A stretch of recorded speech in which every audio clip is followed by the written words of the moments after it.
Hallo Leute, ich bin Katja und ihr seht Deutsch für euch.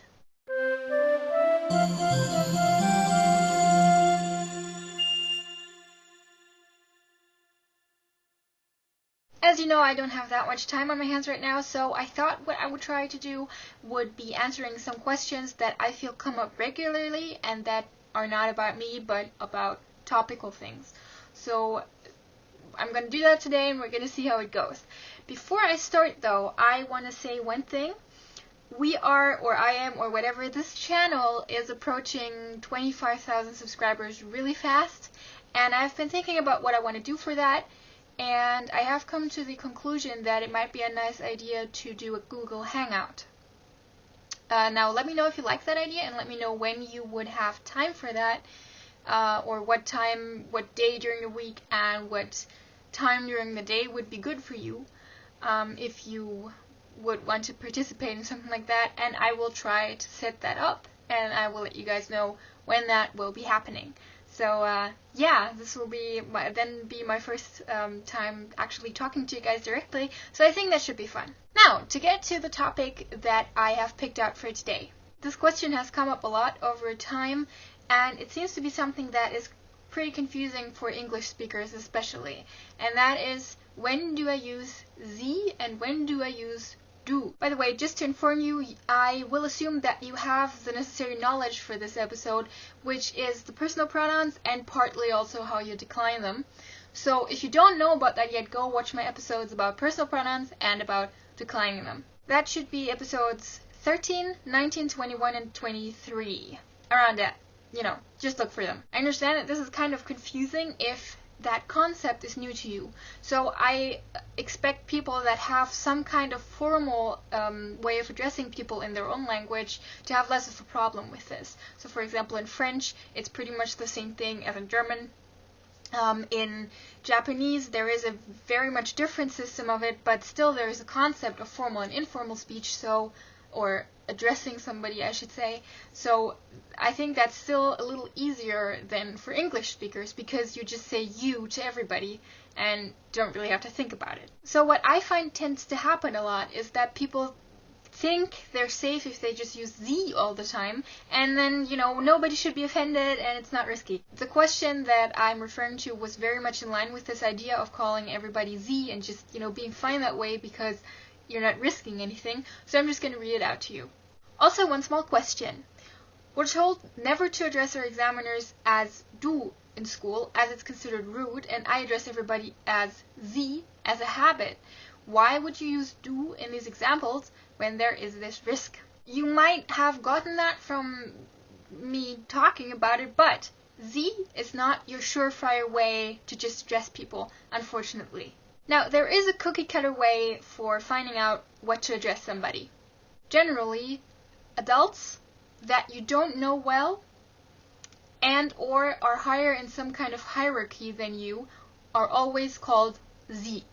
Du is used for family, friends, and also, and this is kind of the tricky part, depending on your age group, for your peers.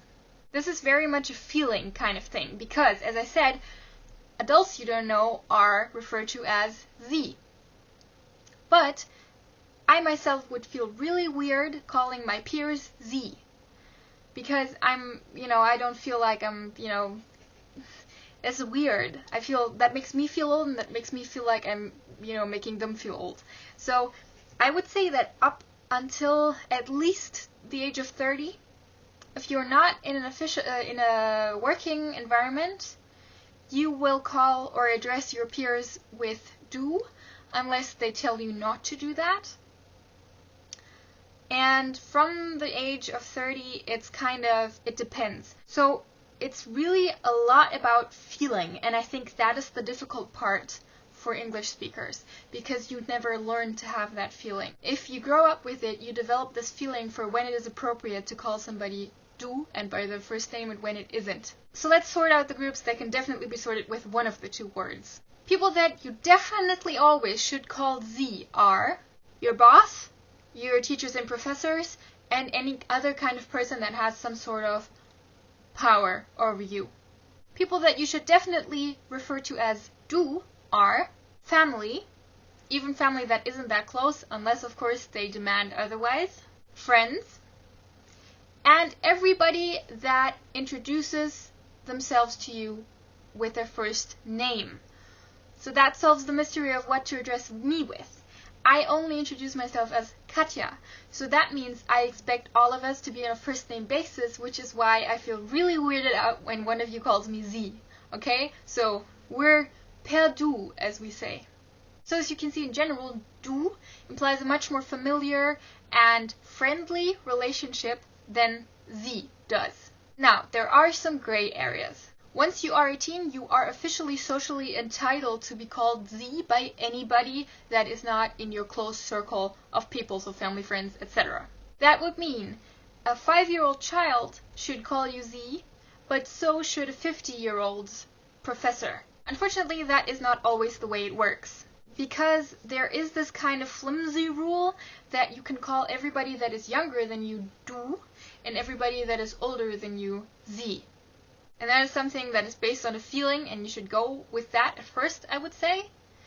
But be aware that if you're uncomfortable with somebody calling you du, just because they're older than you and you are 18, you do not have to take that.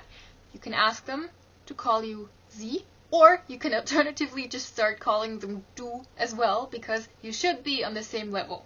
So as I said, you have your safe groups on both sides, and with everybody else you will just have to try.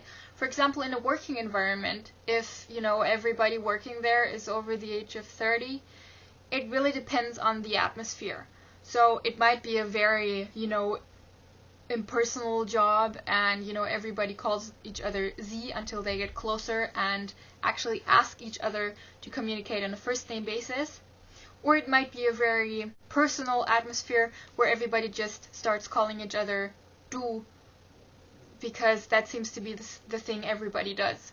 So you don't have to be scared to call people du in your everyday situations. If they're adults that you don't know and you want to be safe, just call them Sie and you'll be fine, unless they tell you to call them du. So let's test our knowledge. First, an easy one. How do you address your mom?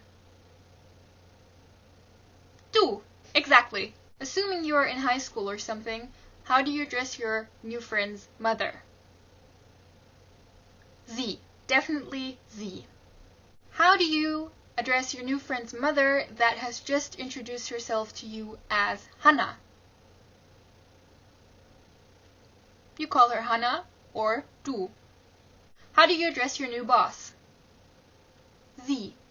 How do you address the boss that you have been working under for 5 years? Sie. How do you address your boss that you have been working under for 5 years, who at some point has introduced himself to you as Bob? You call him du, but you should still never lose the awareness that he is your boss. What do you call your 40-year-old teacher? Sie. What do you call your 25-year-old teacher that's just fresh out of university? Also Sie. Exception, they introduce themselves with a first name, but that doesn't happen in German schools. Imagine you're 35. You've just started at a new workplace. What do you call your co-workers? The smartest thing would be to just observe the atmosphere and go with what everybody else is doing. If you're still unsure and you really have to talk to somebody, ask them. Or if you don't want to do that, start with Sie and wait until they ask you to call them by their first name.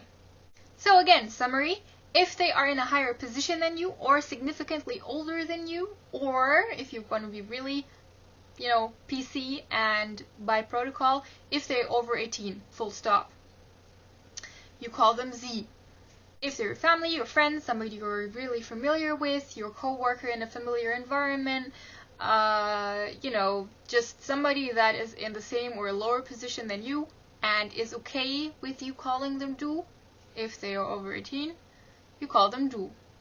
I know this kind of seems confusing still, but this is another instance of having to practice in interactions. It might seem really like, oh my god, so confusing, and what if I mess up? If you've never, been in a system like that, but nobody will rip your head off here if you're not completely out of line. Like if you don't call the boss of some huge company du, du the first time you see him, that's fine, you know. It's just if you get confused talking to a coworker and you call them du when they wouldn't have wanted you to, they might be offended initially, but they'll get over it. So just go by the general rule of older than you or higher in some kind of hierarchy, whatever it is. So basically having power over you, you choose sie. In familiar environments you use du, and if you're not sure, ask. Or, smart move, make the first step by just introducing yourself by either your last or your first name, like I have. Your random word of the week is something that I would really love to show you, but unfortunately can't because I don't own one. Die Drehleier. Bis nächste Woche. Tschüss!